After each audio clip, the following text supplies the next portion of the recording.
Good afternoon. Good afternoon, Miss. Good afternoon. Good afternoon. Good afternoon, Miss. Good afternoon, Good Miss. afternoon. Good afternoon. Good afternoon. എല്ലാവർക്കും good afternoon കേട്ടോ. എന്നെ മനസ്സിലായോ? ഇല്ല. Aswathy miss ആണോ? എന്താണ്? Aswathy miss ആണോ പുതിയതായിട്ട് വരുന്നത്? അശ്വതി മിസ് ആണ്. എങ്ങനെ അറിയാം? ടൈം ടേബിൾ പറഞ്ഞു. ആ മിസ് പറഞ്ഞിരുന്നു അല്ലേ? മിസ് പറഞ്ഞായിരുന്നു ഒരു ക്ലാസ്സില്. ഒരു ക്ലാസ്സിൽ പറഞ്ഞായിരുന്നു അല്ലേ? എന്റെ പേര് അശ്വതി എന്നാണ് കേട്ടോ. നിങ്ങൾക്ക് ഇനി HL എടുക്കാൻ പോകുന്നത് ഞാനാണ്. ഹോസ്പിറ്റൽ അഡ്മിനിസ്ട്രേഷൻ ക്ലാസ് എടുക്കാൻ പോകുന്നത് ഞാനാണ്. വന്ദന മിസ് ലീവ് ആയതുകൊണ്ട് കേട്ടോ. ഓക്കെ, എല്ലാരും ഫുഡൊക്കെ കഴിച്ചിട്ടാണോ ക്ലാസ്സിൽ കയറിയത്? അല്ല മിസ്. അതെ, ഫുഡ് കഴിച്ചു. മിസ് കഴിച്ചോ? കഴിച്ചു. ഞാൻ കഴിച്ചു. ഇത്തിരി നേരത്തെ കഴിച്ചത്. ഓക്കെ, വിശന്നൊന്നും ഇരിക്കുന്നില്ലല്ലോ ആരും അല്ലേ? എല്ലാരും food കഴിച്ചല്ലേ?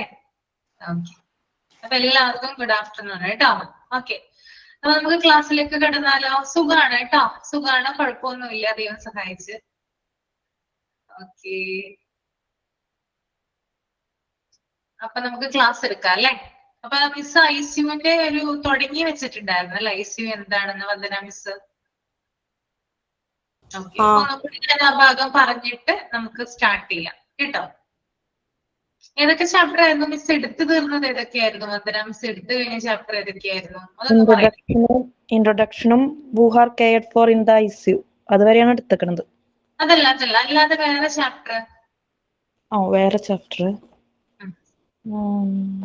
Different departments of hospital, പിന്നെ ക്ലാസിഫിക്കേഷൻ ഓഫ് ഹോസ്പിറ്റൽ, പിന്നെ ഇന്റൻസീവ് കെയർ യൂണിറ്റ് തുടങ്ങി വെച്ചു അല്ലെ? അപ്പൊ നമുക്കൊന്ന് നോക്കാം. അപ്പൊ ഞാൻ ആദ്യത്തോടെ ഒന്നും കൂടി പറയാം കേട്ടോ, അല്ലെങ്കിൽ ഒരു എന്താ പറയാ, ഒരു കണ്ടിന്യൂഷൻ കിട്ടില്ല. അതുകൊണ്ട് എന്താണെന്ന് ജസ്റ്റ് ഒന്ന് ചുരുക്കി പറഞ്ഞിട്ട് നമുക്ക് തുടങ്ങാം. ഓക്കെ, അപ്പൊ PDF എടുത്ത് ഇടുവാണ് കേട്ടോ. അപ്പൊ എടുക്കാൻ പോകുന്ന ചാപ്റ്റർ 11 ആണ്. ഇന്റൻസീവ് കെയർ യൂണിറ്റ് അഥവാ ICUവിനെ കുറിച്ചിട്ടാണ്. ICU കാണാത്ത മനുഷ്യരുണ്ടാവില്ല അല്ലെ? എല്ലാവരും കണ്ടിട്ടുള്ള കാര്യമല്ല ICU. ആർക്കെങ്കിലും അതിനകത്ത് താമസിക്കാനായിട്ട് ഇഷ്ടമാണോ? ICUവിനകത്ത് പ്രവേശിക്കാൻ ഇഷ്ടമാണോ? ഒരു മനുഷ്യനും എന്താണ് ഇഷ്ടപ്പെടാൻ അല്ലെങ്കിൽ ഇഷ്ടപ്പെടാത്തൊരു കാര്യമാണത്. ICU നമ്മൾ കണ്ടിട്ടുണ്ടെങ്കിൽ കൂടിയും നമുക്ക് അതിനകത്ത് കേറാനായിട്ട് ഇടവരലേന്നാണ് നമ്മൾ ദൈവത്തോട് പ്രാർത്ഥിക്കുക അല്ലെ? അപ്പോ അങ്ങനെ വിചാരിച്ചുകൊണ്ട് നമുക്ക് ഈ ചാപ്റ്റർ തുടങ്ങാം. അങ്ങനെ മതിയല്ലോ? കിടന്നിട്ടുണ്ട് ICUല്?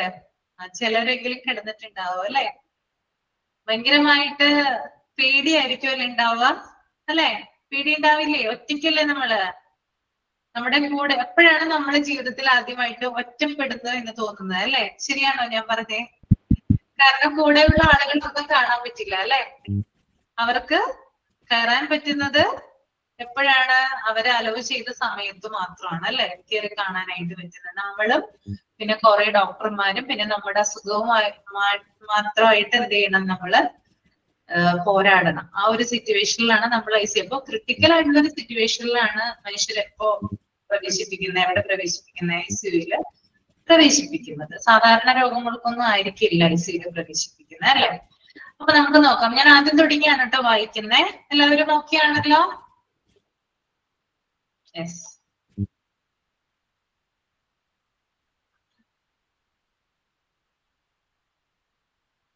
ഓക്കെ, ഇന്റൻസീവ് കെയർ യൂണിറ്റ് അഥവാ ICU, അതിന്റെ പിക്ചർ ഒക്കെ നമ്മുടെ ടെക്സ്റ്റ് ബുക്കിൽ കൊടുത്തിട്ടുണ്ട്. കണ്ടോ? കാണുമ്പോ തന്നെ പേടിയാവും. കുറെ അധികം എക്യുപ്മെന്റുകൾ ഉണ്ട്, ഒരു കിടക്കയുണ്ട് അല്ലെ? അപ്പൊ ഈ എക്യുപ്മെന്റുകൾ കാണുമ്പോ തന്നെ എന്ത് ചെയ്യും? നമുക്ക് പേടിയാവും സ്വാഭാവികമായിട്ട് അല്ലെ? അപ്പൊ കിടന്നാലുള്ള ഒരവസ്ഥ ചിന്തിച്ചു നോക്കി എന്താണെന്ന്. അപ്പൊ നമുക്ക് നോക്കാം എന്താണ് ICU. A unit in a hospital that provides intensive care for critically ill or injured patients, which is operated by specially trained medical staff and has equipment that allows for continuous monitoring and life support. Patients may be referred either directly from an emergency department or semi-ward if their condition worsening rapidly or immediately after surgery if the surgery is very invasive and the patient is at higher risk of complications. Okay. അപ്പൊ നമുക്ക് നോക്കാം എന്താണ് ICU എന്ന് പറഞ്ഞാൽ. ഞാൻ mic ഒന്ന് of ചെയ്യുവാണ് കേട്ടോ, അല്ലെങ്കിൽ സൗണ്ടിന് ഇവിടെ ഡിസ്റ്റർബൻസ് വരും, അതുകൊണ്ട് മൈക്ക് ഓഫ് ചെയ്യുവാണേ. ഓക്കെ, അപ്പൊ ICU എന്ന് പറയുന്നത് ഗുരുതരമായിട്ടുള്ള രോഗികളെയും ഗുരുതരമായിട്ട് പരിക്ക് പറ്റിയിട്ടുള്ളവരെയും കെയർ ചെയ്യുന്ന ആശുപത്രിയിലെ ഒരു പ്രത്യേക വിഭാഗമാണ്. ഓക്കെ, അപ്പൊ സാധാരണ ഡിപ്പാർട്ട്മെന്റ് അല്ല, സ്പെഷ്യലി എന്താണ്, ഒരു പ്രത്യേക വിഭാഗമാണെന്ത് ICU എന്ന് പറയുന്നത്. അവിടെ പ്രവേശിപ്പിക്കുന്നത് ആരെയാണ്, അല്ലെങ്കിൽ അവിടെ ചികിത്സ കൊടുക്കുന്നത് ആർക്കാണ്? ഗുരുതരമായിട്ട് രോഗങ്ങളുള്ള ആളുകൾക്ക്, അതുപോലെ തന്നെ ഗുരുതരമായിട്ട് പരിക്കേറ്റിട്ടുള്ള ആളുകൾ, ഇവരെ ചികിത്സിക്കുന്ന പ്രത്യേക വിഭാഗത്തിന് പറയുന്ന പേരാണത് ICU എന്ന് പറയുന്നത്, അഥവാ ഇന്റൻസീവ് കെയർ യൂണിറ്റ് എന്ന് പറയുന്നത്. പ്രത്യേക പരിശീലനം നേടിയ ഡോക്ടേഴ്സും നഴ്സുമാരും ഇവിടെ സേവനം നൽകുന്നു. അപ്പൊ ICU എന്ന് പറഞ്ഞാൽ ഞാൻ പറഞ്ഞു ഒരു പ്രത്യേക വിഭാഗമാണ്. അതുകൊണ്ട് തന്നെ ICUവിൽ സ്പെഷ്യലൈസ് ചെയ്തിട്ടുള്ള ഡോക്ടേഴ്സും നഴ്സുമാരുമാണ് ഇവിടെ സേവനം നൽകുന്നത്. അപ്പൊ സാധാരണ ഡോക്ടേഴ്സും നഴ്സുമാരും അല്ല, ICUവിൽ സ്പെഷ്യലൈസ് ചെയ്തിട്ടുള്ള ആളുകൾ ഉണ്ടാകും, ഡോക്ടേഴ്സും നഴ്സുമാരും ഉണ്ടാവും. അവരാണ് ICU വിഭാഗത്തിന് പ്രത്യേക മുൻതൂക്കം അല്ലെങ്കിൽ പ്രത്യേക ചികിത്സ നൽകുന്നത്. പിന്നെ അതുപോലെ തന്നെ ICU എന്ന് പറഞ്ഞാൽ നമുക്കറിയാം ഇന്റൻസീവ് കെയർ യൂണിറ്റ് ആണ്. അതുകൊണ്ട് തന്നെ അതായത് അത്യാഹിത വിഭാഗമാണ്. അതുകൊണ്ട് തന്നെ 24 മണിക്കൂറും തുടർച്ചയായിട്ട് എന്ത് ചെയ്യുന്നു, ഇവിടെ രോഗിയെ നിരീക്ഷിക്കുന്നു.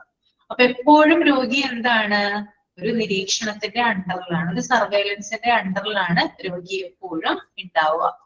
പിന്നെ അതുപോലെ തന്നെ ICUവില് രോഗികൾക്ക് വെന്റിലേറ്റർ ചികിത്സ, കാർഡിയാക് മോണിറ്റർ, ഇൻഫ്യൂഷൻ പമ്പ് പോലുള്ള ജീവൻ രക്ഷിക്കുന്ന ആധുനിക ഉപകരണങ്ങൾ ലഭ്യമാണ്.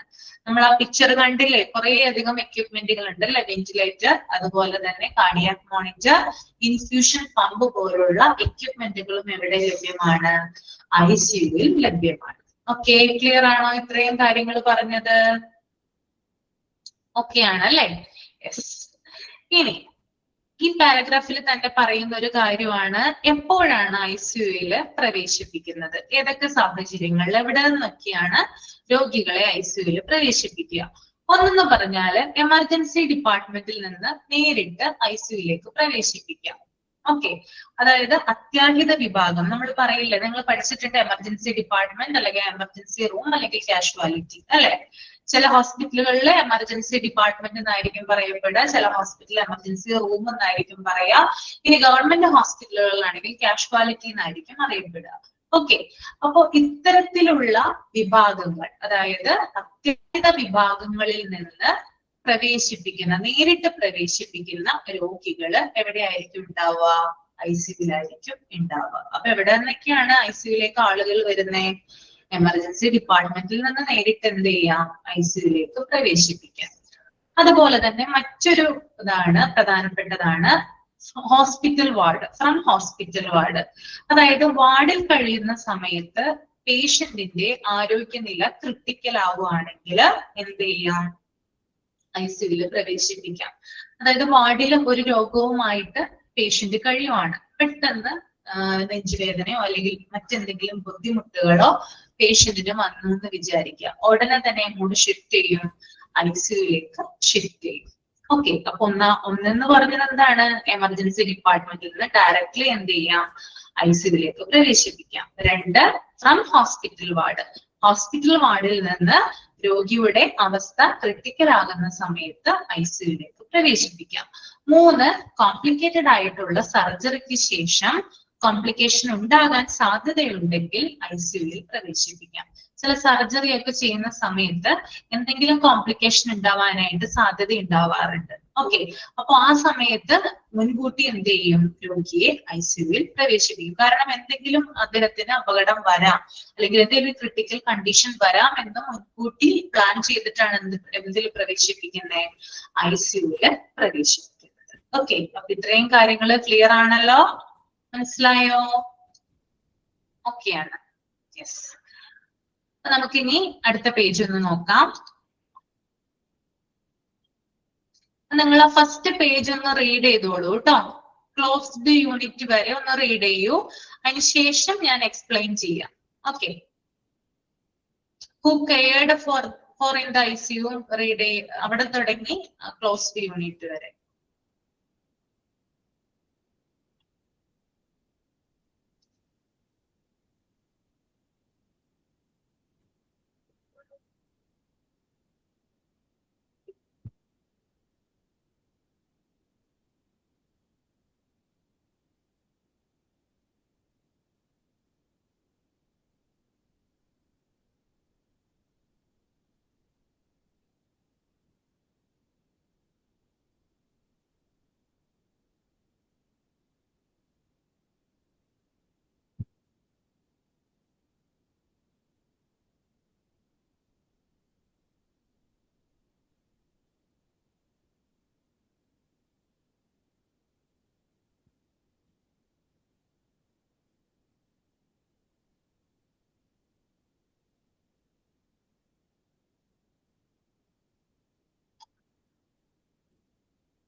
വായിച്ചു കഴിഞ്ഞോ? ഓക്കെ, നമുക്ക് നോക്കാം. Who are cared for in the ICU? Patients may have a planned admission after surgery, an unexpected admission after an accident, or be admitted due to a sudden and critical worsening of their health. Some hospital ICU specialize in providing care for particular health conditions or injuries that include. Okay. നേരത്തെ ഞാൻ പറഞ്ഞ കാര്യം തന്നെയാണ്. ICUവില് ഗുരുതരാവസ്ഥയിലുള്ള രോഗികളെയാണ് പ്രത്യേക നിരീക്ഷണത്തോടെയും ചികിത്സയോടുകൂടിയും പരിചരിക്കുന്നത്. Okay. ഇപ്പൊ critical ആയിട്ടുള്ള പേഷ്യൻസിനെ പ്രത്യേക നിരീക്ഷണത്തോടുകൂടിയും പ്രത്യേകമായിട്ട് ഒബ്സർവ് ചെയ്തും പ്രത്യേക തരത്തിലുള്ള ചികിത്സ നൽകിയിട്ടുമാണ്, അതായത് ധാരാളം എക്യുപ്മെന്റിന്റെ സഹായത്തോടു കൂടിയിട്ടൊക്കെയാണ് ട്രീറ്റ്മെന്റ് നൽകുന്നത്. അങ്ങനെ പരിചരിക്കുന്ന ഒരു സ്ഥലത്തെയാണ് നമ്മൾ ICU എന്ന് പറയുന്നത്. ഇനി ഇതിൽ ആരൊക്കെയാണ് ചികിത്സക്ക് വിധേയമാകുന്നതെന്ന് നമുക്ക് നോക്കാം. ഒന്നാമത്തേതെന്ന് പറഞ്ഞാല് സർജറി കഴിഞ്ഞ് മുൻകൂട്ടി പ്ലാൻ ചെയ്ത അഡ്മിഷൻസ്. അതായത് നമുക്കറിയാം, ഒരു സർജറി കഴിഞ്ഞ്, അതായത് സർജറിക്ക് മുമ്പ് നമ്മൾ എന്തായാലും ഹോസ്പിറ്റലിൽ അഡ്മിറ്റ് ആവില്ലേ? ഡോക്ടേഴ്സ് സർജറി മുൻകൂട്ടി പറഞ്ഞിട്ടുണ്ടെങ്കിൽ ആണല്ലേ നമ്മൾ എന്ത് ചെയ്യും? ഒരു 2-3 ദിവസം മുമ്പൊക്കെ എന്ത് ചെയ്യാറുണ്ട്? അഡ്മിറ്റ് ആവാറുണ്ട് അല്ലെ? അങ്ങനെ അഡ്മിറ്റ് ആയതിനു ശേഷം സർജറി കോംപ്ലിക്കേറ്റഡ് ആയിട്ടുള്ള സർജറി ആണെങ്കിൽ ഡോക്ടേഴ്സ് ബന്ധുക്കളോട് സ്ക്രീൻ പോയോ? ഇപ്പൊ കാണാൻ പറ്റുന്നുണ്ടോ? ഞാനൊന്ന് മാറ്റിയതാ, കാണാൻ പറ്റുന്നില്ലേ?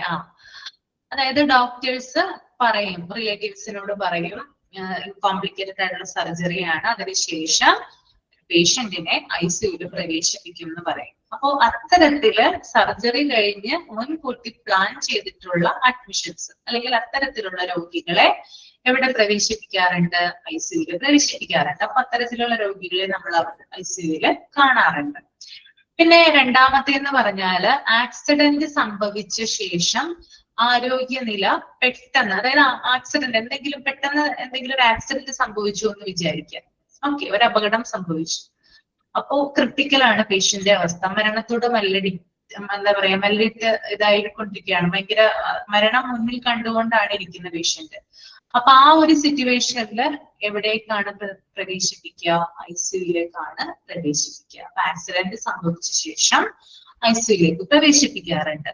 പിന്നെ അതുപോലെ തന്നെ മൂന്നാമത്തേന്ന് പറഞ്ഞാൽ ആരോഗ്യനില പെട്ടെന്ന് മോശമായാൽ, ഇപ്പൊ വാർഡിലുള്ള പേഷ്യന്റ് ആയിരിക്കാം, അല്ലെങ്കിൽ റൂമില് ഉള്ള പേഷ്യന്റ് ആയിരിക്കാം, അവരുടെ ആരോഗ്യനിലയിൽ പെട്ടെന്ന് എന്തെങ്കിലും മാറ്റം വരുവാണെങ്കിൽ അവരെയും അങ്ങോട്ട് പ്രവേശിപ്പിക്കാം, ICUവിൽ പ്രവേശിപ്പിക്കും.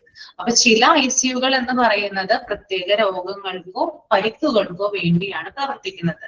ICU നമ്മൾ ഹോസ്പിറ്റലിൽ കാണാറുണ്ട്, പക്ഷെ ഡിഫറെന്റ് ആയിട്ടുള്ള ICUകൾ ഉണ്ട്, പലതരത്തിലുള്ള ICUകൾ ഉണ്ട്. കണ്ടിട്ടുണ്ടോ നിങ്ങള്? എന്തിനു വേണ്ടിയിട്ടാണ് അവ പ്രവർത്തിക്കുന്നത്?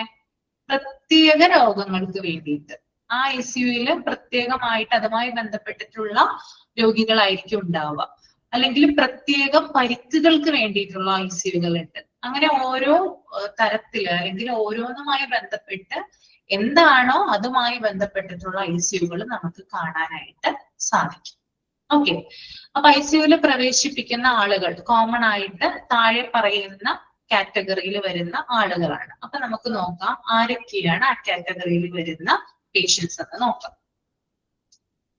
ഒന്നാമത്തേതെന്ന് പറഞ്ഞാൽ സിവിയർ ബേൺസ്, അതായത് ഗുരുതരമായിട്ട് പൊള്ളലേറ്റിട്ടുള്ള ആളുകൾ. ഈ പൊള്ളലൊക്കെ ഉണ്ടല്ലോ, അതൊക്കെ ഏറ്റിട്ടുള്ള ആളുകളാണെങ്കിൽ അവരെ എങ്ങോട്ടാ പ്രവേശിപ്പിക്കുക? ICUയിലാണ് പ്രവേശിപ്പിക്കുന്നത്. That is severe burns. രണ്ടാമത്തത് റെസ്പിറേറ്ററി ഫെയിലിയർ, അതായത് ശ്വാസകോശം ശരിയായി ഫങ്ഷൻ ചെയ്യാൻ പറ്റാത്ത അവസ്ഥ. ശ്വാസകോശം ശരിയായിട്ട് പ്രവർത്തിക്കാത്ത അവസ്ഥയാണെന്ത്? റെസ്പിറേറ്ററി ഫെയിലിയർ എന്ന് പറയുന്നത്. അപ്പൊ അത്തരം കണ്ടീഷനുകളോട് കൂടിയിട്ടാണ് രോഗി വരുന്നതെങ്കിൽ അവരെയും എങ്ങോട്ട് പ്രവേശിപ്പിക്കും? ICUയില് പ്രവേശിപ്പിക്കും. മൂന്നാമത്തത് കാർഡിയോ തൊറാസിസ് സർജറി. എന്താണ് കാർഡിയോ തൊറാസിസ് സർജറി? ആർക്കെങ്കിലും അറിയാമോ? കാർഡിയോ തൊറാസിസ് സർജറി കേട്ടിട്ടുണ്ടോ? ഇല്ല, പഠിച്ചിട്ടില്ല. കാർഡിയോ തൊറാസിസ് സർജറി എന്ന് പറഞ്ഞാലാണ് നമ്മുടെ ഹാർട്ട്, ചെസ്റ്റ് എന്നീ ഭാഗങ്ങളിൽ നടത്തുന്ന സർജറിയാണെന്ത്? കാർഡിയോ തൊറാസിസ് സർജറി എന്ന് പറയുന്നത് കേട്ടോ. നമ്മുടെ ഹൃദയം, നെഞ്ച് എന്നീ ഭാഗങ്ങളിൽ നടത്തുന്ന സർജറി. ഓക്കെ, ദെൻ അടുത്തത് കോംപ്ലക്സ് സ്പൈനൽ സർജറി, അതായത് സങ്കീർണമായിട്ടുള്ള നട്ടെല്ലിന്റെ സർജറി. നമുക്കറിയാം നമ്മുടെ ബോഡി പാർട്സില് ഏറ്റവും കൂടുതൽ കോംപ്ലിക്കേറ്റഡ് ഉള്ള രണ്ട്, അതായത് സർജറി ചെയ്യാനായിട്ട് ഏറ്റവും കൂടുതൽ ഡിഫിക്കൽട്ട് ഉള്ള രണ്ട് പാർട്ടുകളാണ്. ഒന്ന് നമ്മുടെ സ്പൈനൽ പാർട്ടും മറ്റേ നമ്മുടെ നെക്കിന്റെ പാർട്ടും. അതറിയാമോ ആർക്കെങ്കിലും?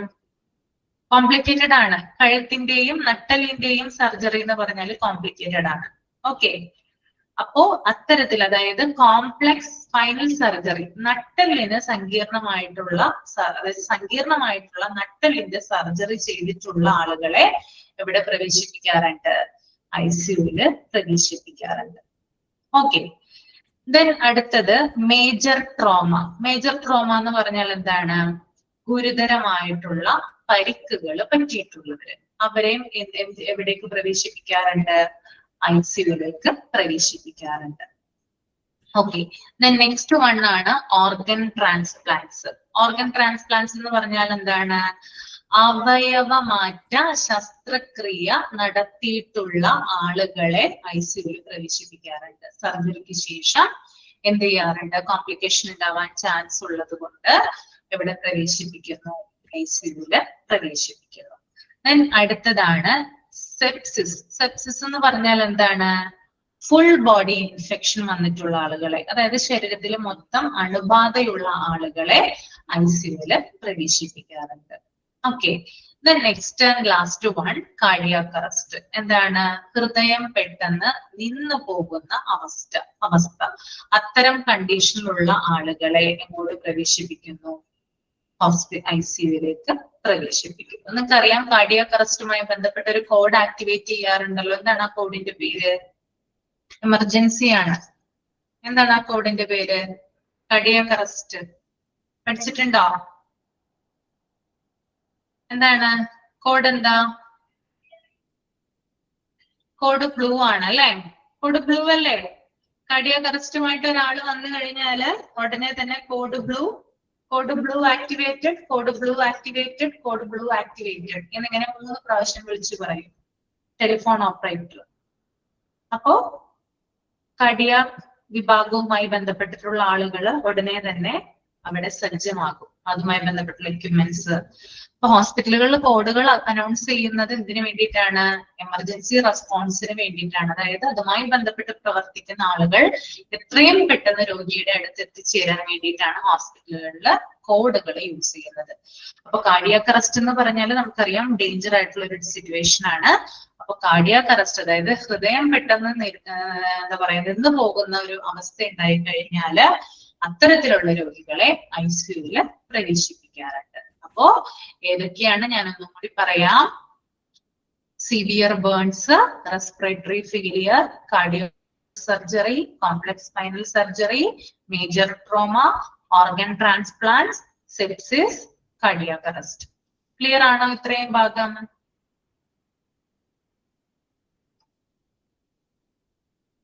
യെസ്.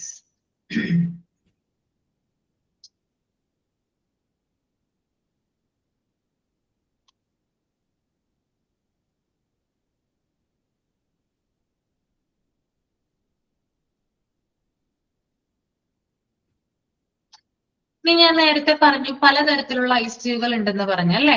അതായത് ICUകൾ എന്ന് പറഞ്ഞാൽ പ്രത്യേക രോഗങ്ങൾക്കോ അല്ലെങ്കിൽ പരിക്കുകൾക്കോ വേണ്ടിയിട്ട് പ്രത്യേകം എന്തുണ്ട്, ആശുപത്രികളിൽ നമുക്ക് ICU കാണാം. പ്രത്യേകിച്ച് മൾട്ടി സ്പെഷ്യാലിറ്റി ഹോസ്പിറ്റലൊക്കെ ആണെങ്കിൽ പലതരത്തിലുള്ള ICU നമുക്ക് കാണാനായിട്ട് സാധിക്കും. അപ്പൊ കോമൺ ടൈപ്സ് ഓഫ് ICU ആണ് കേട്ടോ പലതരത്തിലുള്ള. അതായത് നമ്മൾ സാധാരണയായിട്ട് കണ്ടുവരുന്ന ഇന്റൻസീവ് കെയർ യൂണിറ്റുകൾ ഏതൊക്കെയാണെന്ന് നമുക്ക് നോക്കാം. അതിനകത്ത് ആദ്യത്തേതാണ് cardiac intensive care unit, CICU എന്ന് പറയും കേട്ടോ. എന്തുമായിട്ട് ബന്ധപ്പെടുന്നതാണ് കാർഡിയാക് ഇന്റൻസീവ് കെയർ യൂണിറ്റ്? ആരാണ് അവിടെ ചികിത്സയ്ക്കായിട്ട് വരുന്നത്? ആരാ? ഹാർട്ടുമായി ബന്ധപ്പെട്ടിട്ട് അല്ലെ. അതായത് ഹൃദയ രോഗികളാണ്, ഹാർട്ട് പേഷ്യൻസ് ആണ് ഇവിടെ വരുന്നത് കാർഡിയാക് ഇന്റൻസീവ് കെയർ യൂണിറ്റില് ട്രീറ്റ്മെന്റിന് വരുന്നത്. ഓക്കെ. ദെൻ രണ്ടാമത്തെ പോയിന്റ് ആണ് cardio vascular thoracic intensive care unit, CVTS അല്ലെ. CVTS എന്നാണ് പറയാ. അതായത് ഞാൻ നേരത്തെ പറഞ്ഞു നമ്മുടെ ഹൃദയം, നെഞ്ച് ഈ ഭാഗങ്ങളിൽ നടത്തുന്ന സർജറിയാണ് കാർഡിയോ വസ്കുലാർ തൊറാസിസ് സർജറി എന്ന് പറയുന്നത്. അത് കഴിഞ്ഞിട്ടുള്ള പേഷ്യൻസിനെ ഇമ്മീഡിയറ്റ് ആയിട്ട് ICUവിലേക്ക് ഷിഫ്റ്റ് ചെയ്യാറുണ്ട്. അപ്പൊ അത്തരത്തിലുള്ള രോഗികൾ ICUവിലാണ് പിന്നീട് കിടക്കുന്നത്. ഓക്കെ. മൂന്നാമത്തത് gastro intensive care unit, GICU എന്ന് പറയും. എന്താണ് ഗ്യാസ്ട്രോ ഇന്റൻസീവ് കെയർ യൂണിറ്റ്? ആർക്കെങ്കിലും പറയാമോ? Gastro intensive care unit abdominal അല്ലെ, നമ്മുടെ ദഹന വ്യവസ്ഥയുമായി ബന്ധപ്പെട്ടിട്ട് എന്തെങ്കിലും, അതായത് നമ്മുടെ വയറിന്റെ ഭാഗവുമായി ബന്ധപ്പെട്ട് എന്തെങ്കിലും അസുഖങ്ങളോ അല്ലെങ്കിൽ എന്തെങ്കിലും എന്താ പറയാ സർജറിയോ ഒക്കെ കഴിഞ്ഞിട്ടുള്ള പേഷ്യൻസ് ഒക്കെ ആണെങ്കിൽ അവരെ പ്രവേശിപ്പിക്കുന്നത് gastro intensive care യൂണിറ്റിലാണ്. Okay.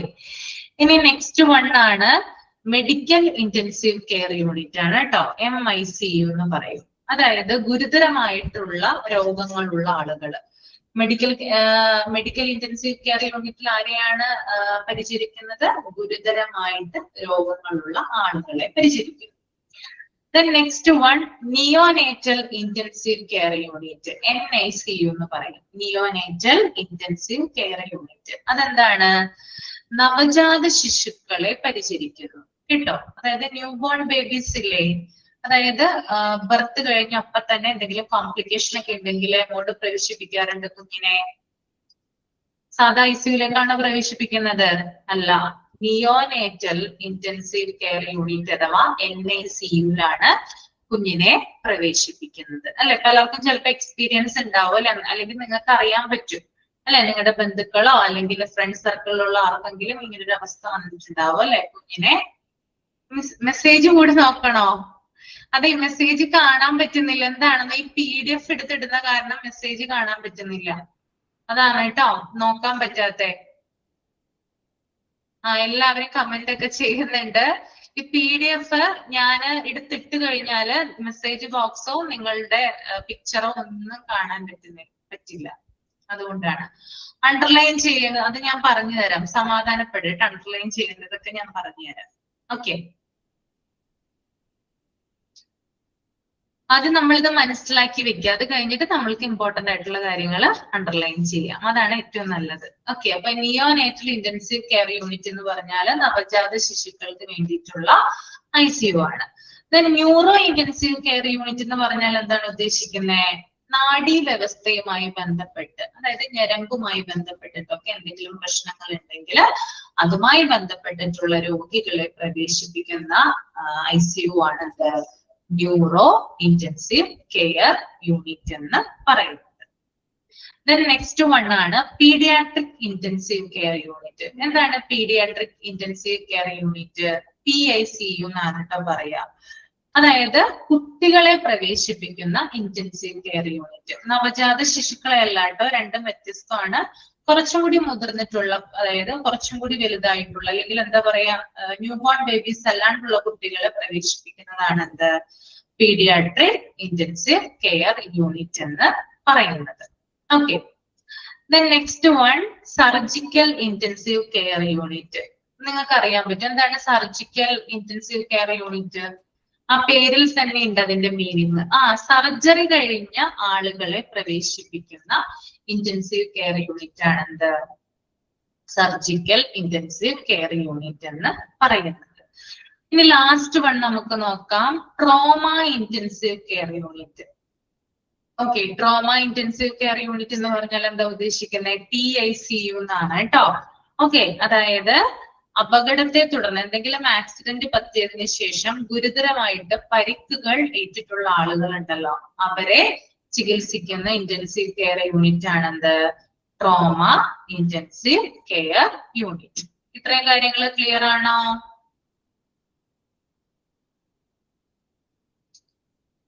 Yes. അപ്പൊ അണ്ടർലൈൻ ചെയ്യാനായിട്ട് തരാം കേട്ടോ. അണ്ടർലൈൻ ചെയ്തോളൂ, പറയാം.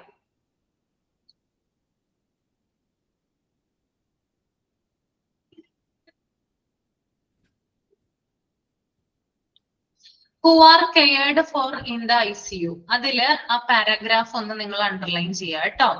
Patients may have a planned admission after surgery, an unexpected admission after an accident, or be admitted due to a sudden and critical worsening of their health. Okay, അത് underline ചെയ്യാം. അതുപോലെ തന്നെ ICUവില് പ്രവേശിപ്പിക്കുന്ന ആളുകൾ ഏതൊക്കെയാണെന്ന് ഇതൊക്കെ അണ്ടർലൈൻ ചെയ്യണം കേട്ടോ.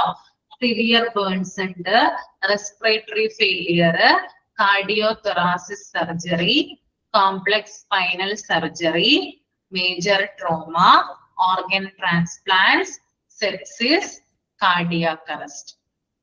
അണ്ടർലൈൻ ചെയ്തോ?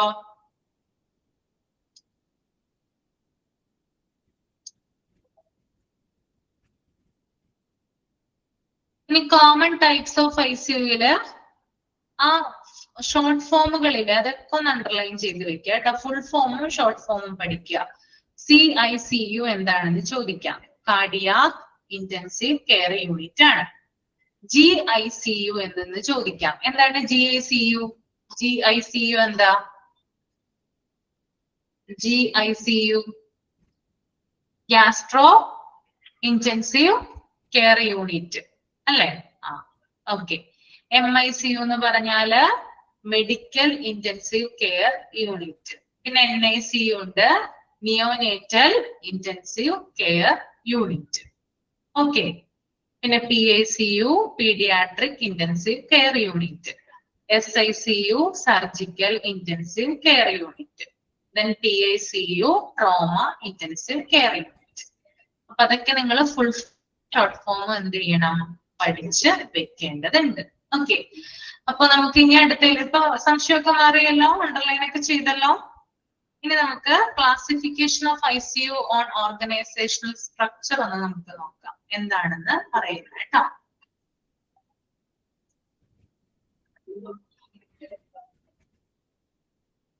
Classification of ICU on organizational structure. Open unit.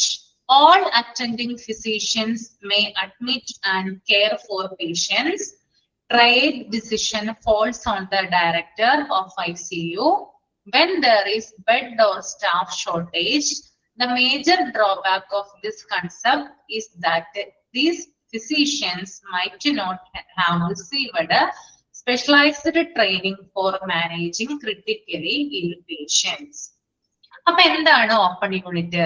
അതായത് ഐസിയുവിന്റെ ക്ലാസിഫിക്കേഷൻ സ്ട്രക്ചറിനെ നമുക്ക് രണ്ട് രീതിയിൽ ഡിവൈഡ് ചെയ്യാം. ഒന്ന് ഓപ്പൺ യൂണിറ്റ് ആണ് ഐസിയുവിന്റെ, മറ്റൊന്ന് ക്ലോസ്ഡ് യൂണിറ്റ് ആണ്. അപ്പൊ രണ്ട് തരത്തിലുണ്ട് അതിന്റെ ഓർഗനൈസേഷണൽ സ്ട്രക്ചർ.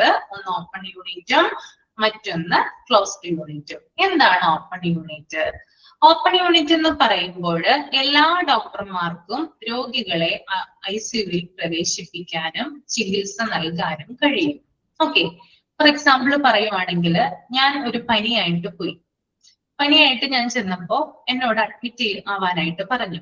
കാരണം ബ്ലഡ് ഒക്കെ പരിശോധിക്കുന്ന സമയത്ത് കുറച്ച് ക്രിട്ടിക്കൽ ആയിരുന്നു. ക്രിട്ടിക്കൽ എന്ന് പറയാൻ പറ്റില്ല, കുറച്ച് എന്താ പറയാ, പേടിക്കേണ്ടതായിട്ടുള്ള കാര്യങ്ങൾ ഉണ്ടെന്ന് വിചാരിക്കാം. ഓക്കെ, അപ്പൊ എന്നോട് ഡോക്ടർ എന്ത് പറഞ്ഞു? ഫിസിഷ്യൻ പറഞ്ഞു അഡ്മിറ്റ് ആവാനായിട്ട് പറഞ്ഞു.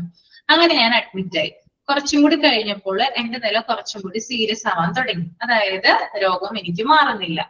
അപ്പൊ എന്ത് ചെയ്തു? ഫിസിഷ്യൻ സജസ്റ്റ് ചെയ്തു ഐസിയുവിൽ പ്രവേശിക്കാനായിട്ട്, അല്ലെങ്കിൽ ഐസിയുവിൽ എത്രയും പെട്ടെന്ന് നിങ്ങളെ ആക്കണമെന്ന് ഫിസിഷ്യൻ പറയാണ്. അപ്പൊ ഫിസിഷ്യൻ എന്ത് റൈറ്റ് ഉണ്ട് അവിടെ? ഐസിയുവില് പ്രവേശിപ്പിക്കാനുള്ള റൈറ്റ് ഉണ്ട്. അങ്ങനെയുള്ള ഐസിയുവില് ജോയിൻ ചെയ്യിക്കുന്ന അല്ലെങ്കിൽ അത്തരത്തിലുള്ള ഒരു യൂണിറ്റിനെയാണ് എന്ത് പറയുന്നത്? ഓപ്പൺ യൂണിറ്റ് എന്ന് പറയുന്നത്. ഓപ്പൺ യൂണിറ്റില് ഓപ്പൺ യൂണിറ്റ് എന്ന് പറയുമ്പോൾ എല്ലാ ഡോക്ടർമാർക്കും രോഗികളെ ഐസിയുവിൽ പ്രവേശിപ്പിക്കാനും ചികിത്സ നൽകാനും സാധിക്കും. അതായത് ഞാൻ ആദ്യമേ തന്നെ പറഞ്ഞു, ഐസിയുവിൽ സ്പെഷ്യലൈസ്ഡ് ആയിട്ടുള്ള അല്ലെങ്കിൽ ഐസിയു സ്പെഷ്യലൈസ്ഡ് ആയിട്ട് പഠിച്ചിട്ടുള്ള ഡോക്ടർമാരുണ്ട്, നഴ്സുമാരുണ്ട്. അവരാണ് ഐസിയു ഏറ്റവും കൂടുതൽ കൈകാര്യം ചെയ്യുക. പക്ഷെ ഏതൊരു ഡോക്ടർക്കാണെങ്കിലും, ഒരു ഫിസിഷ്യൻ ആണെങ്കിലും ഏതൊരു ഡോക്ടർക്കാണെങ്കിലും രോഗികളെ ഐസിയുവില് കിടത്താനുള്ള റൈറ്റ് ഉണ്ട്. അപ്പോ അതിനെ പറയുന്ന പേരെന്താണ്? ഓപ്പൺ യൂണിറ്റ് എന്നാണ് കേട്ടോ. എല്ലാ ഡോക്ടർമാർക്കും രോഗികളെ ഐസിയുവിൽ പ്രവേശിപ്പിക്കാനും ചികിത്സിക്കാനും കഴിയും. മനസ്സിലായോ? ചില സമയത്ത് ഇപ്പൊ ഫിസിഷ്യൻ പറഞ്ഞു എന്ന് വിചാരിക്കുക, ഒരു രോഗിയോട് ഐസിയുവില് പ്രവേശിക്കാനായിട്ട് അല്ലെങ്കിൽ ആ രോഗി ഐസിയുവിലേക്ക് ഷിഫ്റ്റ് ചെയ്യാനായിട്ട് ഫിസിഷ്യൻ പറയാണെന്ന് വിചാരിക്കുക. അപ്പൊ ആ സമയത്ത് ഐസിയുവില് ബെഡിന്റെ ഷോർട്ടേജോ അല്ലെങ്കിൽ എംപ്ലോയീസിന്റെ ഷോർട്ടേജോ വരുവാണെങ്കിൽ ഐസിയുവിലെ ഡയറക്ടർ എന്ത് ചെയ്യും? ആരെ പ്രവേശിപ്പിക്കണമെന്ന് തീരുമാനിക്കും. ഓക്കെ, ഇപ്പൊ കുറെ രോഗികൾ നമുക്കറിയാലോ, മൂന്നിൽ കൂടുതൽ 4ൽ കൂടുതൽ അങ്ങനെ ഒരു നിശ്ചിത എണ്ണം രോഗികൾ ഐസിയുവിൽ ഉണ്ട് അല്ലെ? ഒരാളോ രണ്ടാളോ മാത്രമല്ല, കൂടുതൽ രോഗികളെ നമുക്ക് ഐസിയുവിൽ കാണാനായിട്ട് പറ്റും. അപ്പോ ഈ സമയത്ത് പെട്ടെന്നാണ് എന്ത് ചെയ്യുന്നത്? ഒരു ഡോക്ടർ പറയുന്നത് ഈ ഒരു രോഗിയെ ഐസിയുവിൽ പ്രവേശിപ്പിക്കണം എന്ന് പറയുന്നത്. അപ്പൊ ചിലപ്പോ അവിടെ ബെഡ് ഉണ്ടാവണമെന്നില്ല, അല്ലെങ്കിൽ എംപ്ലോയീസ് അല്ലെങ്കിൽ ജീവനക്കാരുണ്ടാവണമെന്നില്ല. ആ ഒരു സിറ്റുവേഷനിൽ ഐസിയുവിന്റെ ഡയറക്ടർക്ക് എന്ത് തീരുമാനിക്കാം? ട്രയേജ് വഴി ആരെ പ്രവേശിപ്പിക്കണം എന്ന് തീരുമാനിക്കാം. എന്താണ് ട്രയേജ്? അപ്പോ അത് നിങ്ങൾ പഠിച്ചിട്ടുണ്ടാവുമല്ലോ ആക്സിഡന്റ് ആൻഡ് എമർജൻസിയില്. ട്രയേജ് എന്താ? സോർട്ട് ഔട്ട് ചെയ്യുന്നതാണ് അല്ലെ? അതായത് മുൻഗണന നൽകുന്നതാണ് അല്ലെ? ഓക്കെ, മുൻഗണന നൽകുന്നത്, അതായത് ആർക്കാണ് ഏറ്റവും ക്രിട്ടിക്കൽ ആയിട്ടുള്ള ഒരു അവസ്ഥയുള്ളത് അവരെ ആദ്യം ചികിത്സിക്കുന്നു. രണ്ടാമത് വരുന്ന ആൾക്ക് രണ്ടാമത്തെ കണ്ടീഷൻ അനുസരിച്ച് രണ്ടാമത്തെ ആളെ ചികിത്സിക്കുന്നു. അപ്പോ മുൻഗണന നോക്കിയിട്ടാണ്, പേഷ്യൻസിന്റെ കണ്ടീഷൻ അനുസരിച്ചിട്ടാണ് എന്ത് നിശ്ചയിക്കുന്നത്? പ്രയോറിറ്റി നിശ്ചയിക്കുന്നത്. ഓക്കെ, അപ്പോ എല്ലാവരെയും, അതായത് ചില സമയത്ത് ചില ഡോക്ടർമാരെ ഐസിയുവില് രോഗികളെ പ്രവേശിപ്പിക്കാനായിട്ട് പറയുന്ന സമയത്ത് അവിടെ ബെഡ്സ് കുറവാണെങ്കിൽ, അവിടെ എംപ്ലോയീസിന് ഷോർട്ടേജ് ഉണ്ടെങ്കിൽ ഐസിയു ഡയറക്ടർ എന്താണ് നമ്മുടെ ഈ ട്രയേജ് നോക്കിയിട്ടാണ് ആളുകളെ ഐസിയുവില് പ്രവേശിപ്പിക്കുന്നത്. മനസ്സിലായോ? യെസ്. ഇനി വേണ്ടി ഇവിടെ ഒരു ഡ്രോബാക്ക് പറയുന്നുണ്ട്, നമുക്കത് നോക്കാം. എന്താണ് drawback? The major drawback of this concept is that these physicians might not have received specialized training for managing critically ill patients. അതായത് എല്ലാ ഡോക്ടർമാർക്കും എല്ലാ രോഗികളെയും എല്ലാ ചികിത്സകൾ നൽകാനും ഐസിയുവിൽ പ്രവേശിപ്പിക്കാമെന്ന് പറഞ്ഞു. പക്ഷെ ഇതിന്റെ മെയിൻ ആയിട്ടുള്ള ഈ ഓപ്പൺ യൂണിറ്റിന്റെ ഡ്രോബാക്ക് എന്ന് പറയുന്നത്, എല്ലാ ഡോക്ടേഴ്സും ക്രിട്ടിക്കൽ ആയിട്ടുള്ള പേഷ്യൻസിനെ ചികിത്സിക്കുന്നതിൽ പ്രത്യേക പരിശീലനം ലഭിച്ചിട്ടില്ല. സാധാരണ ഫിസിഷ്യൻ MBBS കഴിഞ്ഞ് MD കഴിഞ്ഞ ഒരു ഫിസിഷ്യൻ ആണെന്ന് വിചാരിക്കുക, അദ്ദേഹത്തിന് ഐസിയുവിൽ ട്രെയിനിങ് ഉണ്ടാവോ? അദ്ദേഹം ഒരു രോഗിയെ ചികിത്സിച്ചു എന്ന് വിചാരിക്കുക, ICU ജോയിൻ ചെയ്യാൻ പറഞ്ഞു എന്ന് വിചാരിക്കുക. പക്ഷെ അദ്ദേഹത്തിന് ICUവിന്റെ ആ ഒരു ട്രീറ്റ്മെന്റിലോ കാര്യത്തിലോ ഒന്നും കൃത്യമായിട്ടുള്ള ട്രെയിനിങ് ഉണ്ടാവില്ല. അപ്പോ ജോയിൻ ചെയ്യിക്കാൻ പറയുന്നുണ്ട്, ട്രീറ്റ്മെന്റ് കൊടുക്കാൻ പറയുന്നുണ്ട്. പക്ഷെ അദ്ദേഹം എത്രമാത്രമാണ് ICU കെയറില് സ്പെഷ്യലൈസ്ഡ് എന്ന് നമുക്ക് പറയാനായിട്ട് സാധിക്കില്ല. അപ്പൊ ഇതാണ് മെയിൻ ആയിട്ടുള്ള ഇതിന്റെ ഡ്രോബാക്ക് എന്ന് പറയുന്നത്. അപ്പൊ ഇതിനെയാണ് എന്ത് പറയുന്നേ, ഓപ്പൺ യൂണിറ്റ് എന്ന് പറയുന്നത്. ഓക്കെ, ഇനി അടുത്തതാണ് എന്ത്, ക്ലോസ്ഡ് യൂണിറ്റ്. എന്താണ് closed unit? The directors and or associates are accountable for all admissions and discharges. Once the patient is admitted, the unit team takes care of it by collaborating with the admitting team for efficient patient care. Closed units may be helpful for the following reasons. First one, more timely patient evaluation and treatment initiation. രണ്ടാമത്തെ point, intensivist are specifically skilled in treating critically ill patients. Okay, അപ്പൊ closed unit എന്ന് പറഞ്ഞാൽ എന്താണ് അർത്ഥം? ഇതിൽ നിന്ന് നേരെ opposite ആണ് കേട്ടോ ക്ലോസ്ഡ് യൂണിറ്റ്. ഓപ്പോസിറ്റ് ആണെന്ന് പറഞ്ഞാൽ എന്താണ് ഉദ്ദേശിക്കുന്നത്? അതായത് ഇവിടെ ക്ലോസ്ഡ് യൂണിറ്റിൽ ആരാണ് നിശ്ചയിക്കുന്നത്? ആരായിരിക്കും നിശ്ചയിക്കുക? പേഷ്യൻസിനെ ജോയിൻ ചെയ്യിക്കണമെന്ന് ആരായിരിക്കും നിശ്ചയിക്കുക? ഇതിനകത്ത് തന്നെ പറഞ്ഞിട്ടുണ്ട്. ആരായിരിക്കും? നിങ്ങളൊന്ന് ചിന്തിച്ചു നോക്കിയാ. ഡയറക്ടർ ആയിരിക്കും അല്ലെ? ICU ഡയറക്ടറും അതുപോലെ തന്നെ ICUമായി ബന്ധപ്പെട്ട് പ്രവർത്തിക്കുന്ന ഡോക്ടേഴ്സുമാണ് അഡ്മിഷനും ഡിസ്ചാർജും തീരുമാനിക്കുന്നത്. അവരാണ് ആരെയാണ് ICUവിൽ പ്രവേശിപ്പിക്കേണ്ടത്, അവരെ എപ്പോൾ ഡിസ്ചാർജ് ചെയ്യണം തീരുമാനിക്കുന്നത് ആരാണ്? ICU ഡയറക്ടറും അതുപോലെ തന്നെ ICU ഡോക്ടേഴ്സുമാണ്. ഓക്കെ, ഇനി അടുത്തൊരു കാര്യം പറയുന്നുണ്ട്. ഈ ഒരു ക്ലോസ്ഡ് യൂണിറ്റിന്റെ പ്രത്യേകത, ICU ടീമാണ് പ്രത്യേക ചികിത്സ നടത്തുന്നത്. ICUവിന്റെ ഒരു ടീം ഉണ്ട് അല്ലെ? കുറച്ച് ഡോക്ടേഴ്സ് ഉണ്ട്, ഡയറക്ടർ ഉണ്ട്, പിന്നെ അതുമായി ബന്ധപ്പെട്ട് പ്രവർത്തിക്കുന്ന ആളുകളുണ്ട്. ഇതൊക്കെ ചേർന്നിട്ടാണ് അവിടെ ചികിത്സ നടത്തുന്നത്. ഓക്കെ, പിന്നെ വിദഗ്ധരായിട്ടുള്ള, അതായത് മറ്റൊരു പ്രത്യേകത എന്ന് പറഞ്ഞാൽ ആവശ്യമുള്ള സമയത്ത് മറ്റു ഡോക്ടേഴ്സുമായിട്ട് സഹകരിച്ച് ചികിത്സ ഇംപ്രൂവ് ചെയ്യും. ഇപ്പൊ ഒരാള് ഒരു ഫിസിഷ്യനെയാണ് കണ്ടത്, പെട്ടെന്ന് അദ്ദേഹത്തിന്റെ ആരോഗ്യനില വഷളായി ICUവിലേക്ക് പ്രവേശിപ്പിച്ചു. ICUവിലേക്ക് പ്രവേശിപ്പിക്കുമ്പോൾ ICU ടീം അല്ലെങ്കിൽ ICU ഡയറക്ടർ അതുമായി ബന്ധപ്പെട്ട് പ്രവർത്തിക്കുന്ന ഡോക്ടേഴ്സ് ഒക്കെയാണ് അവരെ നോക്കുന്നത്. അപ്പൊ ആവശ്യമെങ്കിൽ എന്ത് ചെയ്യാം, ഈ ഫിസിഷ്യന്റെ സഹായം ICU ടീമിന് തേടാവുന്നതാണ്. അങ്ങനെയും സഹകരിച്ച് മുന്നോട്ട് പോകാം.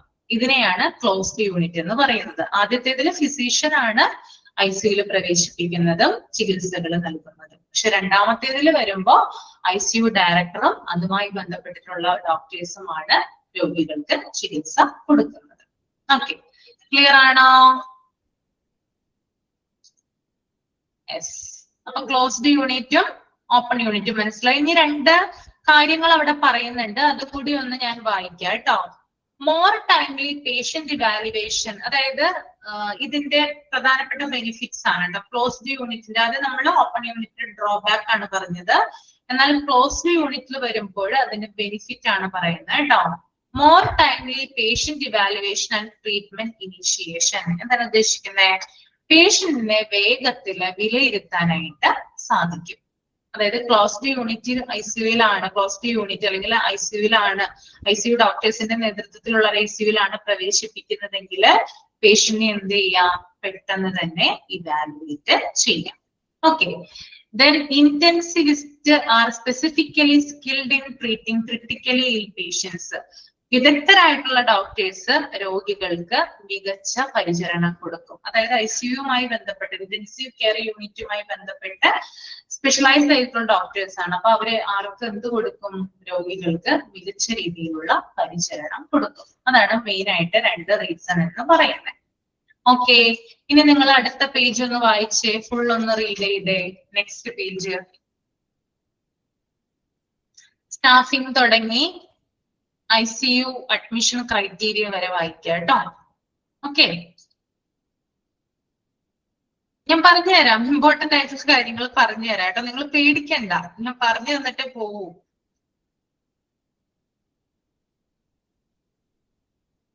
എല്ലാം ഇമ്പോർട്ടന്റ് അല്ലേ? നമ്മൾ പഠിക്കുന്ന എന്തിനു വേണ്ടിയിട്ടാ പിള്ളേരെ?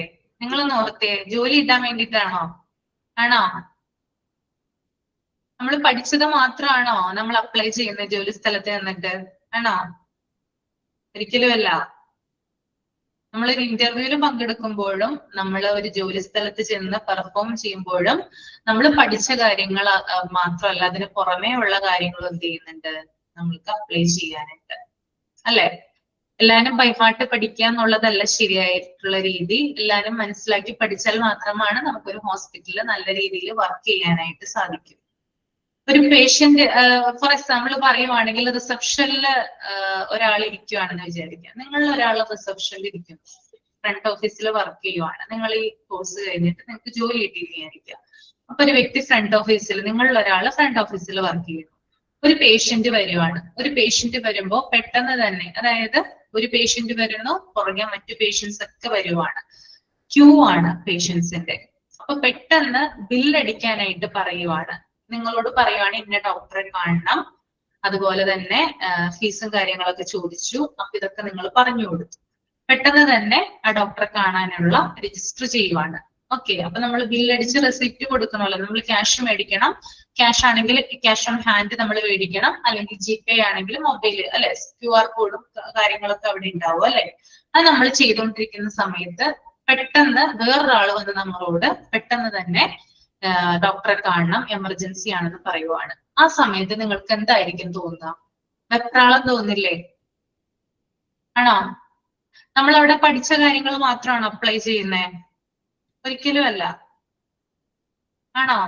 പഠിച്ച കാര്യങ്ങളാണോ?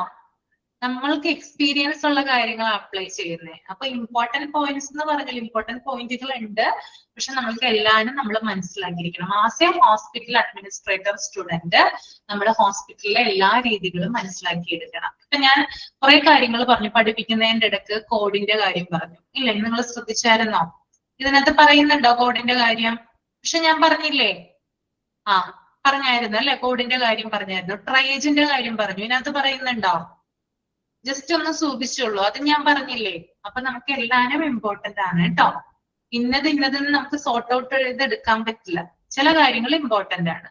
ഓക്കെ, ചില കാര്യങ്ങൾ നമ്മൾ കൂടുതൽ അറിഞ്ഞിരിക്കണം. ഓക്കെ, വായിച്ചോളൂ കേട്ടോ, സമയം കളയുന്നില്ല, വായിച്ചോളൂ.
കഴിഞ്ഞിട്ടില്ലല്ലോ? കഴിഞ്ഞോ?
കഴിഞ്ഞോ? വായിച്ചു കഴിഞ്ഞോ? യെസ്.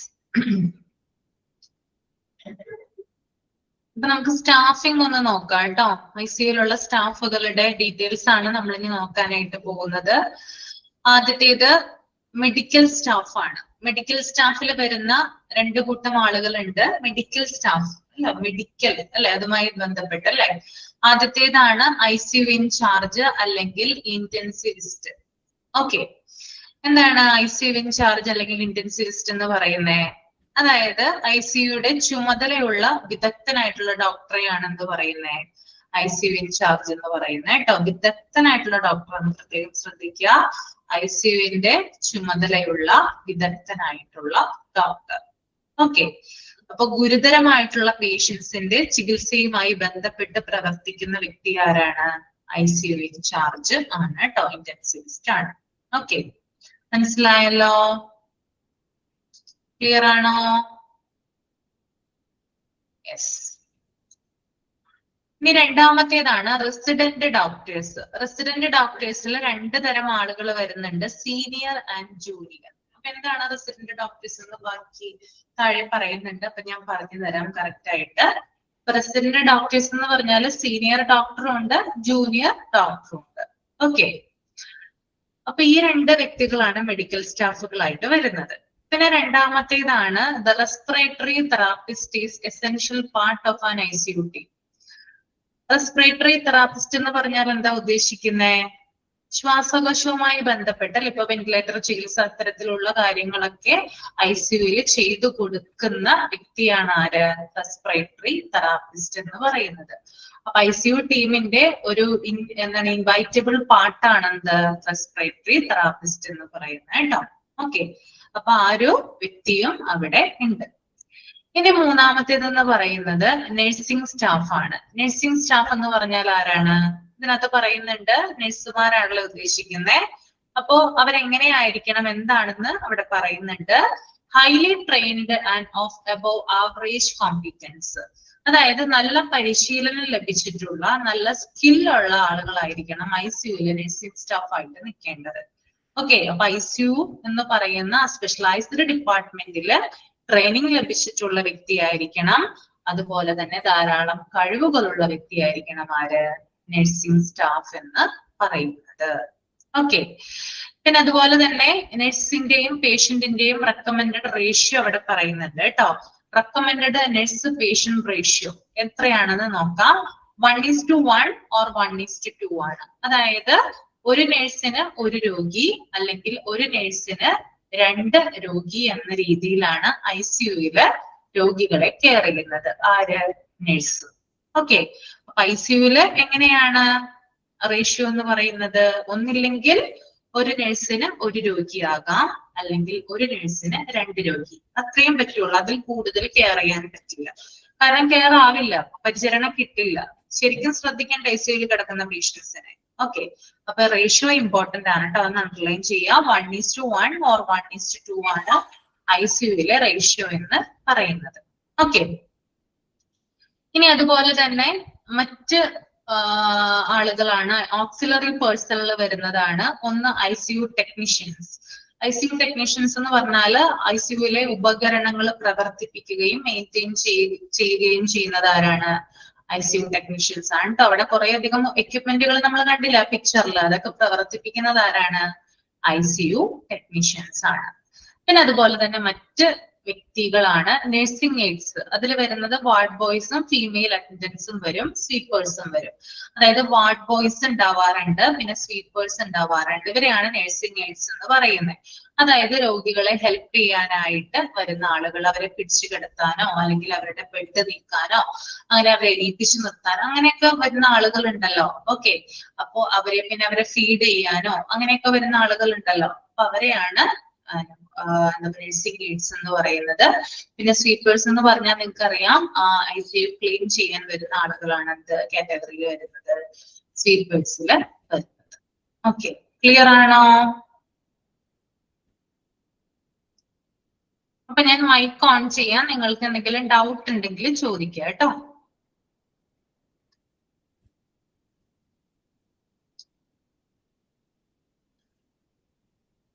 ഓക്കെ, മൈക്ക് ഞാൻ ഓൺ ചെയ്തിട്ടുണ്ട് കേട്ടോ. മൈക്ക് ഓൺ ചെയ്തിട്ടുണ്ട്. ഇത്തരം കാര്യങ്ങളെല്ലാം പക്ക ക്ലിയർ അല്ലേ? എന്തെങ്കിലും മനസ്സിലാവാത്തതുണ്ടോ? ഇല്ലല്ലോ. ഈസി അല്ല ICU? മിസ് രണ്ടാമത്തെ പറയുന്നു എന്താ ക്ലാസിഫിക്കേഷൻ ICU ഉണ്ടോ? ക്ലാസിഫിക്കേഷനോ? കേട്ടില്ലല്ലോ ഞാൻ. ഓപ്പൺ യൂണിറ്റും ക്ലോസ് യൂണിറ്റും ഒന്നുകൂടി ഒന്ന് ഷോർട്ട് ആയിട്ടൊന്ന് പറയോ? ഫോൺ എന്ന് ഓപ്പൺ യൂണിറ്റ് എന്ന് പറഞ്ഞാല് ICUയിൽ ഓപ്പൺ യൂണിറ്റ് എന്ന് പറഞ്ഞാല് എല്ലാ പേഷ്യൻസിനും എല്ലാ രോഗികളെയും ICUയിൽ പ്രവേശിപ്പിക്കാനായിട്ട് പറ്റും. അതാണ് ഓപ്പൺ യൂണിറ്റ്. ഒരു ഫിസിഷ്യൻ ആണെങ്കിൽ കൂടിയും അദ്ദേഹത്തിന് എന്ത് ചെയ്യാം? രോഗികളെ ICUയിൽ ജോയിൻ ചെയ്യിപ്പിക്കാനായിട്ട് സാധിക്കും. അതാണ് ഓപ്പൺ യൂണിറ്റ് പ്രത്യേകത. പക്ഷെ ക്ലോസ്ഡ് യൂണിറ്റ് എന്ന് പറഞ്ഞാൽ എന്താണ്? ICUവുമായി ബന്ധപ്പെട്ട് സ്പെഷ്യലൈസ് ചെയ്ത ഡോക്ടർമാർക്കോ ആ ഒരു ടീമിനോ മാത്രമാണ് രോഗികളെ പ്രവേശിപ്പിക്കാനും ചികിത്സിക്കാനും സാധിക്കുന്നത്. അതാണ് രണ്ടും തമ്മിലുള്ള വ്യത്യാസം. ഓക്കെ, ക്ലിയർ ആണോ? അതിൽ ഇമ്പോർട്ടന്റ് ആയിട്ടുള്ള എന്തെങ്കിലും ഉണ്ടോ? ഇമ്പോർട്ടന്റ് ആയിട്ട് ഇല്ല. മനസ്സിലായോ? പറഞ്ഞ കാര്യം ക്ലിയർ ആണോ? അത് ക്ലിയർ. ക്ലിയർ ആണ്. ഓക്കെ, അത് ജസ്റ്റ് മനസ്സിലായി. സ്റ്റാഫ് ഇല്ല. ICU സ്റ്റാഫ് സെക്കൻഡ് പോയിന്റ് എന്ന് പറഞ്ഞൊരു റെസിഡന്റ് ഡോക്ടേഴ്സ് ആണ്. അത് വരാൻ പോകുന്നേ ഉള്ളൂ. അടുത്തതിൽ എടുക്കാം കേട്ടോ. അടുത്ത ക്ലാസ്സിൽ എടുക്കാം. അത് ഞാൻ പറഞ്ഞിട്ടില്ല എന്താണ്. ഞാൻ പറഞ്ഞു, അത് താഴെ പറയുന്നുണ്ട്. അപ്പൊ പറഞ്ഞു തരാന്നാണ് പറഞ്ഞത് കേട്ടോ. Resident doctors. ഇനി വേറെ ഡൗട്ട് ഒന്നും ഇല്ലല്ലോ? ഇല്ല. അപ്പൊ നമുക്ക് വൈൻഡ് അപ്പ് ചെയ്യാം കേട്ടോ. ബൈ, നാളെ കാണാം. Thank you miss. Thank you miss. Thank you.